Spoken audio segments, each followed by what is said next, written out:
এখানে মানসিক সুস্থতার ব্যাপারটা আরেকটা গুরুত্বপূর্ণ বিষয়, সেটা হলো আমাদের দেহটা মনের অধীন। একজন মানুষ যখন মনে করে আমি ভালো আছি, সুস্থ আছি, কিছু অসুবিধা থাকলেও আমি অনেকের চেয়ে ভালো আছি, তার ভিতরে শক্তি বাড়তে থাকে, তাকে অসুস্থতা গ্রাস করতে পারে না। আর যখন মানুষের মন দুর্বল হয়ে যায়, হতাশ হয়ে যায়, তখন মানুষ অসুস্থ তাড়াতাড়ি হয়ে পড়ে। আর এটা ইসলাম আরো বেশি গুরুত্ব দিয়েছে। এই যে নামাজ ইবাদত গুলো আমাদের আত্মাকে শক্তিশালী করে, আল্লাহর সাথে সম্পর্ক শক্তিশালী করে। এছাড়া নামাজের ভিতরে দোয়াগুলো আছে, দোয়া যখন আমরা পরবর্তীতে দোয়া তদবিরে আলোচনা করব, এই দোয়াগুলো যখন আমরা পড়ি দুটো আমরা লাভ পাই। একটা হলো এই দোয়ার মাধ্যমে সুস্থতা আল্লাহ দেন, আর এই দোয়ার মাধ্যমে সুস্থ থাকার জন্য যে শক্তি, মনের জোর, এটা আমরা অর্জন করি। এই জন্য মানসিক সুস্থতা নিঃসন্দেহে একটা সুস্থ মন, একটা ব্যালেন্সড যে মানসিকতা, এটা একমাত্র ইবাদতের মাধ্যমে মানুষ অর্জন করতে পারে। তাহলে মনোদৈহিক সুস্থতার জন্য ইসলাম যে ইবাদত বন্দেগী দিয়েছে, এটার কোনো বিকল্পই হতে পারে না। এটা আপনারা যে কোনো একজন ব্যক্তি, আপনারা বলবেন হয়তো যে দিনদার মানুষ অসুস্থ হয়। হ্যাঁ, অসুস্থ হয়, কেন হয়, কিভাবে আমরা পড়ালাম, একদম ডাক্তারও অসুস্থ হন, ডাক্তারের ছেলেও মারা যায়, ঠিক আছে না? এটা হলো অস্বাভাবিকতা। বিষয়টা হলো আপনি সমাজে যে কোনো একজন ধার্মিক দিনদার মানুষ এবং ঠিক তার পরিবেশের তারই মতো শিক্ষিত, তারই মতো সামাজিক অর্থনৈতিক পরিবেশের আরেকজন মানুষ যিনি মোটেও দিন করেন না, তাদের পারিবারিক জীবন, সামাজিক জীবন, কথাবার্তা পর্যালোচনা করলে এই পার্থক্যটা পাবেন। এখন আপনি যদি বিশ্ববিদ্যালয়ের একজন বেনামাজি প্রফেসর আর একজন নামাজি মূর্খ লোকের সাথে তুলনা করেন, তাহলে তো হবে না। কাজেই একই মনোদৈহিক শক্তি, সামাজিক অর্থনৈতিক পরিবেশের, শিক্ষা দীক্ষার পরিবেশের দুজন মানুষকে আপনি বিচার করবেন।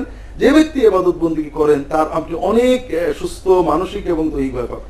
সালাত শুধু নয়, ইসলামের যে ইবাদত এবং জীবন পদ্ধতি পুরোটাই মানুষের স্বাভাবিক রোগ প্রতিরোধের ক্ষমতা বাড়িয়ে দেয়। বিষয়টা হলো, একটা হলো স্বাভাবিক আর একটা হলো অস্বাভাবিক। বিষয় হলো ইসলাম ইবাদত বন্দেগী দিয়েছে, জীবন ব্যবস্থা দিয়েছে শুধু রোগ প্রতিরোধের জন্য নয়, কিন্তু যে ব্যক্তি এগুলো মেনে চলবে তার রোগ প্রতিরোধ ক্ষমতা বাড়তে থাকবে। এটার একটা বিষয় আমরা বলতে যে কিছু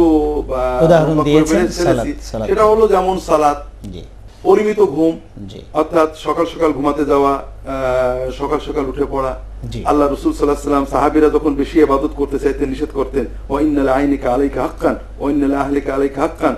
নিয়মিত ঘুমাবে, নিয়মিত ইবাদত করবে, বাড়াবাড়ি করবে না। ইবাদত বেশি করতে যে ঘুম নষ্ট করবে না, ঘুম বেশি করতে যে ইবাদত নষ্ট করো না। ফলে কি হবে? স্বাস্থ্য নষ্ট হবে, হ্যাঁ, ইবাদতের শক্তি নষ্ট হয়ে যাবে এবং শরীরের হক রয়েছে। জি জি, তোমার শরীরের হক আছে, পরিবারের হক আছে, বিনোদনের হক আছে। এরপরে আমাদের যে সিয়াম, স্বাস্থ্যের জন্য নিয়মিত প্রতি মাসে, প্রতি সপ্তাহে সিয়াম পালন করা। এরপরে আপনার খাওয়া দাওয়ার ব্যাপারে, পরিচ্ছন্নতার ব্যাপারে, অজু গোসল পরিচ্ছন্ন থাকার ব্যাপারে ইসলামের যে নীতি রয়েছে, পানাহারের ব্যাপারে ইসলামের নীতি রয়েছে, এটা অত্যন্ত গুরুত্বপূর্ণ। আমরা ইসলামের ছোট ছোট দস্তরখানের মুস্তাহাব অনেকে পালন করি, কিন্তু পানাহারের সুন্নত বুঝি না। পানাহারের ক্ষেত্রে আমরা অনেক সময় দস্তরখানটাকে গুরুত্ব দিই, কিন্তু রাসূলুল্লাহ কখনো দস্তরখানকে গুরুত্ব দেননি।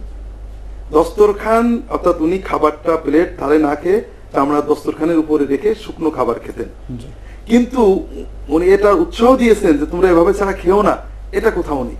কিন্তু উনি খুব গুরুত্বের সাথে একটা জিনিস বলেছেন, কম খাবে, সীমিত খাবে, পরিমিত খাবে, এটা তিনি নির্দেশ দিয়েছেন, নিজে পালন করেছেন। মা আকালা রাসূলুল্লাহ সাল্লাল্লাহু আলাইহি ওয়াসাল্লাম, মা শাবিয়া রাসূলুল্লাহ সাল্লাল্লাহু আলাইহি ওয়াসাল্লাম কাত্তু ইল্লা আন দাইফিন আও দাফা। মেহমান না থাকলে নিজে যখন সাধারণ খেয়েছেন, রাসূলুল্লাহ কখনো পেট পুরে খাননি। রাসূলুল্লাহ সাল্লাল্লাহু আলাইহি ওয়াসাল্লাম বলছেন, মা মালাআ ইবনু আদম বিআআন কাত্তু, মা মালাআ ইবনু আদম বিআআন কাত্তু আফসাদা মিন বাতনিহি। কোন বান্দা যে থলে ভরে, কোন বস্তা ভরে, পেটের চেয়ে খারাপ বস্তা আর কিছুই নেই। বিহাসবি ইমরিইন লুকাইমাতিন ইউকিমনা সুলবাহু। মানুষের খাওয়ার ব্যাপারে মনোনীত হওয়া উচিত, তার পুষ্টি, তার সুস্থতা, শক্তি রক্ষার জন্য যতটুকু ন্যূনতম খাওয়া যায়। যদি কেউ বেশি খেতে চায়, তাহলে কি করবে? তাহলে সে পেটটাকে 3 ভাগ করবে, অর্থাৎ 1 ভাগ খাদ্য, 1 ভাগ পানীয়ের জন্য, 1 ভাগ তার শ্বাস প্রশ্বাসের জন্য খালি রাখবে। এটা কিন্তু বেশি, একটা হলো স্বাভাবিক, একটা হলো বেশি। আমরা এটাকেই স্বাভাবিক বলি যে 3 ভাগ করে খাবে, 3 ভাগটা হলো বেশি। অতিরিক্ত যদি খেতে চায় তাহলে 3 ভাগ করতে হবে। তাহলে যদি কেউ নিয়মিত এই খাদ্য নীতি আমরা মেনে, আমরা সমাজে যত রোগ ব্যাধি, না খাওয়া থেকে অপুষ্টি থেকে একসময় রোগ ব্যাধি ছিল, বর্তমানের অধিকাংশ রোগ ব্যাধি কিন্তু অপুষ্টি থেকে নয়, অতিরিক্ত অধিক খাওয়া থেকে। জি। রাসূলুল্লাহ সাল্লামের এই খাদ্য নীতি যদি আমরা মেনে চলি, ঘুমের নীতি, পরিষ্কার পরিচ্ছন্নতার নীতি, সামগ্রিকভাবে কোনো মানুষ যদি ইসলাম পালন করে চলেন, 5 ওয়াক্ত নামাজ জামাতে আদায় করেন, সকাল সকাল ঘুম থেকে ওঠেন, নামাজ কালাম পড়েন, দোয়া দরুদ পড়েন, এরপরে পরিষ্কার পরিচ্ছন্ন থাকেন, এগুলো হলো একটা দিক। এগুলো শুধু ইবাদতই না, বরং এগুলো সুস্থ থাকার এটা জন্য, তার সুস্থ থাকা, দৈহিক সুস্থ